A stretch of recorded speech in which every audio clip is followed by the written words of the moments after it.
In this video, ay tayo ay mag-feature ng isa sa mga bagong bus ng GB Florida.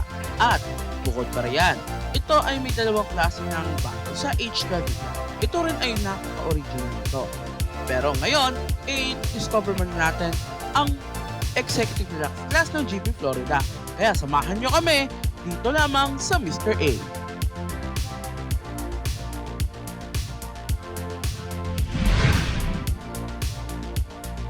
Nandito lang naman tayo sa GB Florida dito sa Sampaloc, Manila. At for today's video, i-feature muna natin ang isa sa mga bagong bus ng GB Florida, ang original na Zongtong H12. Ito ay ang Zongtong LCK6129K or mas kilala bilang H12. Alam nyo ba na first time ito nag-introduce ng GB Florida? Meron itong apat na Executive Deluxe at dalawang Super Deluxe. Ito ay bumabiyahe sa biyaheng Tuguegarao, papuntang Maynila at Cubao at pabalik. Para mas maging exciting ang part kung ano nga ba mga features nito, ay napapansin mo pa lang na sobrang ganda at sobrang tangkad na sa kulay at sa pagbuhay pala ng headlights ay wow, mapapaganda na. Pero pag nakita mo ang loob ng Executive Deluxe nila, papansin mo na imported na imported. Hindi ito gawa sa pura at hindi rin ito gawa basta locally. Ito ay internationally remake at ginawa rin ito sa China din. Tinapos ang lahat ng mga proseso mula loob hanggang labas. Para mas malinaw at mas maganda ang feature, i-explain ko na sa inyo. Ito ay may 45 seating capacity na 2x2 seating configuration. Meron itong charging ports, meron itong tablets, handles, meron din itong footrest, meron din itong lagay ng gamit, may armrest sa bawat upuan, at may seatbelts din ito. Ang kanyang design ay sobrang bago din, which is first time natin makikita na ganito ang design ni GB Florida. At first time din natin makikita kung ano nga ba ang mga kagandahan nito kung pag ginawa sa ibang bansa kaysa sa local lane lang. Para mas ma-explore at mas explain natin, panoorin ang video nito kung ano nga ba mga features ng Executive Deluxe. So what's up, is Mr. A po. Dito tayo ngayon sa bus number GD223, pinakabagong H12 ng GB Florida. So ito ay unang pasabog pa lang yan, dahil meron pa tayong Super Deluxe na makikita natin maya-maya lamang. Kaya for now ay ibibida ko muna sa inyo kung paano nga ang pagkakagawa ng kanilang 2x2 Super Deluxe, or sabihin na natin na Executive Deluxe ito, kasi sabihin nga natin, 'di ba, may tablet, 'di ba, may tablet, may charging port, everything else kompleto yan. So para maganda ay iisa-isahin na rin natin para hindi malito yung ating mga manonood kung ano nga ba ang features nito, lalo na sa mga napakahabang biyahe, especially ngayon sa mga rerouting sa Northern Luzon. Okay, kung sa ating nakikita natin ngayon ay ito yung kanilang passpad. Originally pa yan, from China to. Imported talaga as in yung pagkakagawa. Ito, bukod, unlike sa mga una-unang nilabas, dito talaga ang pinaka-unique. Bakit? Ito po ay charging port nila mismo. Charging port nila mismo, ito para sa passpad, kung saan mas mabilis na makapag-charge kapag dito kayo nagsaksak para less ang hassle nyo. And kapag gusto nyo mag-play ng own sounds nyo, pwede nyo ilagay USB para ma-connect yung mga tugtugin dyan sa buspad habang naglalaro kayo or may mga ginagawa din kayo other points. So tignan natin yung power. Ayan. So kung mapapansin nyo ay naka-off yan, pero pag nag-on, yan, bumabalik. Kung mapapansin nyo, ito yung mga buttons, hindi siya dipindot. Ito ay automatic touchscreen lang. Kapag pinindot nyo na to, ito na agad. So itong tablet na ito ay introduce ng bus fan. Yan o, kabago-bago din. So may mga ano tayo dyan, may mga pagpipilian dyan. Marami din mga pwede pang makita natin. So for now, sisilip ko sa inyo kung ano nga ba dito sa picture nito. Yan. Ayan. So mapapansin niyo itong bus fan dito. Yan o. Yan, ito yung mga magagandang mga nilabas sa mga buses. So, share ko lang din kasi as a fan of bus enthusiast, i-share din natin kung ano nga ba yung mga makikita dito. Yan. So, meron din itong mga other genres like movies, games, musics, and every other else. So, meron din ito sa aklat. Ito yung pinakamaganda at yung mapa kasi ibig sabihin mas mapapaganda yung mga yung mga kailangan mapagod, especially sa mga 12 hours na biyahe katulad nito. Yan. Kaya medyo exciting din ito para sa mga mananakay ng GB Florida. So ngayon ay sisilipin natin. So yung bright ito para malinaw. Yan. Pwede rin nyo naman i-down. Hindi nyo na kailangan ano yung pipindutin kasi may automatic touch screen na siya. Ayan. So, i-off na natin. Yan. And para pagbalik, simple lang ang pag-on. Diba? Hindi ka na mahihirapan. Ito, okay. So, sa charging port, meron itong Type A, Type C. So, kung ano man yung charging port or charging cord na dala mo, hindi ka na mahihirapan. Meron din tayong lagay ng gamit as usual para ito na yung pinakamatibay na nakita ko din for the H12 din sa buong series. At ito pa yung aking pinaka-favorite na feature, ang leg rest. Papansin nyo na bakal na bakal oh. Yan, bakal na bakal, kompleto.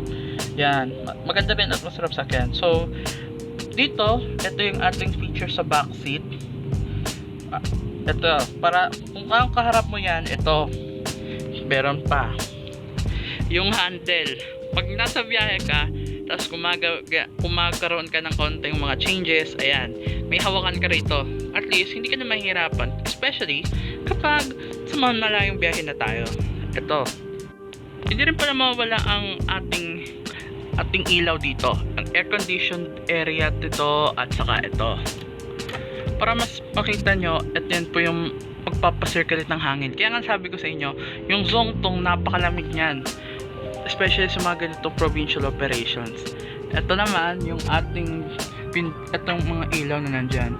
Meron itong lights at meron ding assistance yung nasa taas, yung nasa gitna. So, nakita na natin yung air condition at yung harap natin. Tingnan naman natin kung ano nga bang kagandahan dito sa ating seat. Okay, so kung mapapansin niyo, sa mga naunang nailabas ni GB Florida ay actually mas pinaganda pa to ngayon kasi ito originally may imported pa to. Yan oh, original oh. Maganda yung pagkakatahi, imported talaga as all in. Nagustuhan ko rin yung design nito dahil mas pinaganda pa siya oh. Yun oh. Yung coffee nito, yan. Mas nagustuhan ko. Especially sa mga long ride, yan. At syempre, ayan po ay ating seat belt. Lalo na kung mga long rides na to. Yan. Ito yung ating palatandaan. Yan. At syempre, hindi mawawala yung ating adjuster ng upuan. Simple lang naman ang pag-adjust naman ng upuan eh. Kahit saan naman ay pwede ka naman mag-adjust. Yan na, katulad na to. Diba? Pag gusto mo na nakatutok ang hangin, ayan. At syempre, itong ating kurtina, mahalaga ko, especially biyahe ang gabi. Yan. Mas marami pang pwedeng pagandaan. Ito pa po yung ating isang features dito. Kung ngayon naman ay nasa aisle, ito, mas maganda yung paghahawakan dito. Actually, gawa pa ito ng Gia Song. Yan. May product branding tayo ng upuan. Kaya maganda yung pagkakagawa. Yan o, malambot. Sarap. Ano yung presko na? Yan. Ito. Yan o, ganda yan. Ina-adjust lang yan eh. Kaya medyo madali na rin ang pagkakagawa. Keep in mind din pala na ang ating meron din tayong middle door dito dahil ito ay kasama din sa ating part na ating original H12. So meron na itong middle door at syempre para maging exclusive sa atin, ito ang kanilang CR. Yan o. Kung mapapansin niyo, kabago-bago dito from Jinsen. Ayan o, from Jinsen siya. Yan o, malinis. Yan o, katulad nito. Yung mga katulad na ano, yung mga medyo malayo yung biyahe, ito siya. So, at tanong naman yung ating laboratory. Actually, walang tubig to. Actually, meron. Yan, meron siya tubig. mga long trips yan, dito yan. Ito yan, may CR, mayroon ding washer, lalo na sa bubumi. So, ibagat na rin itong nating bus na ito. Meron din tayong tissue.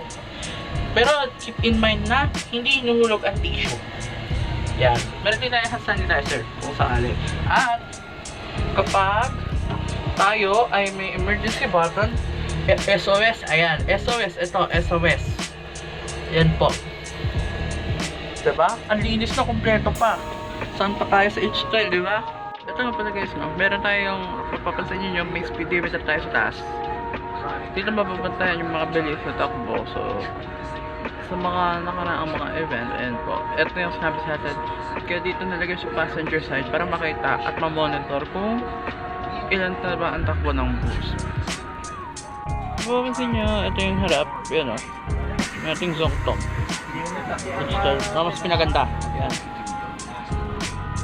Saka ano pa rin, yung as usual na speedometer, pero yung CCTV, yung headset, pag maganda, mas presentable. At saka yung air suspension. So, titignan natin. Yan. Yan o.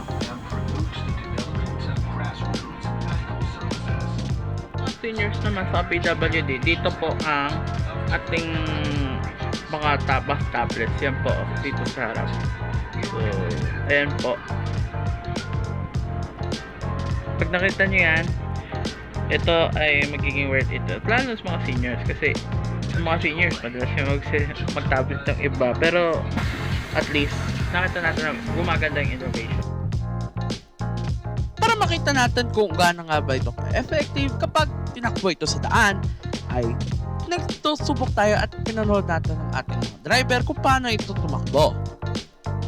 To give you a note, nag-start na itong bumiyahe noong October 22, 2025 at ang presyo nito ay 1,280 pesos kung kayo ay magagaling sa Cubao o sa Palok at papunta kayo ng Tuguegarao. By the way, thank you pala sa ating mga crew at staff ng GB Florida at sa crew ng GD223 para ma-witness natin kung ano nga bang kagandahan ng unit na ito. Kung mapapansin niyo ay talagang sa simula na pag nasabi mo na imported ang produkto ng bus, syempre, mararinig mo na yan na imported na talagang pagkakagawa. Naka-assemble na lahat mula loob hanggang labas at pati na rin sa mga features nito ay hindi na rin nagbabago. What if kung ano pa kaya ang mga magaganap at kung ano pa ang mga na-iayos in the future? Kaya let me know in the comments kung ano pa ba yung sa tingin nyo na magiging effective, kung magkaroon ng imported na bus o magkaroon pa rin ng local bus. Inantay lang natin na makabanda tayo at pipila na rin ito dahil ang biyahe nito ay alas 8:30 ng gabi papuntang Tuguegarao City.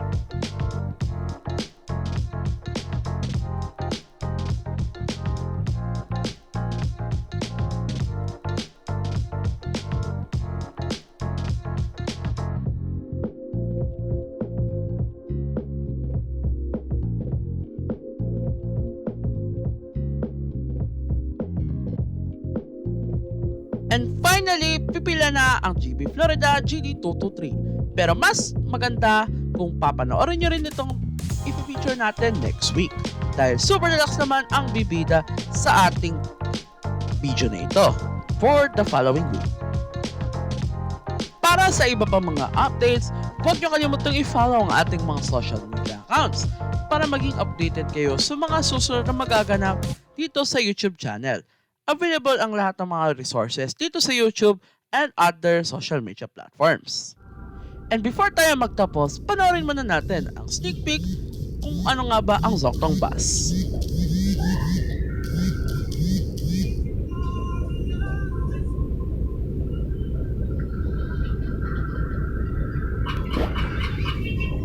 For you and me, we're just traveling with. It is the feeling of love and convenience.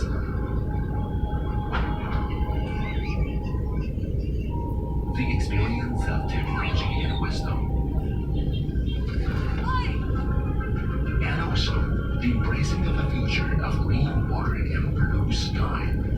From the moment we embarked on our journey, Exploration runs through every departure and arrival. We break through the boundaries of future travel and reshape your imagination of travel. Jotun Bus. Acts of kindness for the future. Ang lahat ng mapapanood about sa video and in regards sa Zongtong Bus na na-feature at na-play sa GD Florida at pati ang timeline nito, ipa-play at papanoorin natin yan next week. Kaya stay tuned. Maraming salamat sa panonood and this is Mr. A. Your bus is life.